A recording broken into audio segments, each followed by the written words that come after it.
Welcome to Let Me Fix This. Enjoy the video. You already have the essentials: Android Studio and a compatible JDK. First, create a new project and pick empty activity using Java so templates match your goal. Once done, set the minimum API and target SDK to support devices you care about, then let Gradle sync. Make sure the SDK manager has the necessary system images and tools installed. This avoids build failures later. This first actionable step gets your workspace, module, and dependencies ready for coding. Now you implement the Java logic and layout. Open main activity, Java, and add your event handlers inside on create so lifecycle timing is correct. This ensures UI elements exist before use.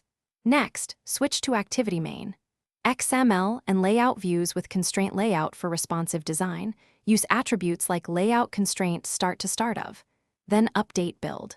Gradle for libraries and permissions, and hit sync now so Gradle resolves artifacts.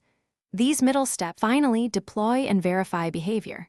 Select an emulator or connect a device, then click Run to install the APK. This reveals runtime problems quickly. If something breaks, open Logcat and set breakpoints to see variable states. This lets you trace crashes to faulty code paths.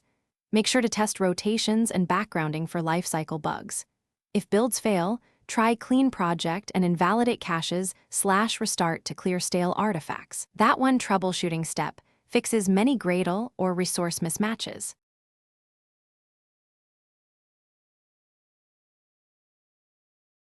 Thanks for watching. If you found this helpful, don't forget to like and subscribe.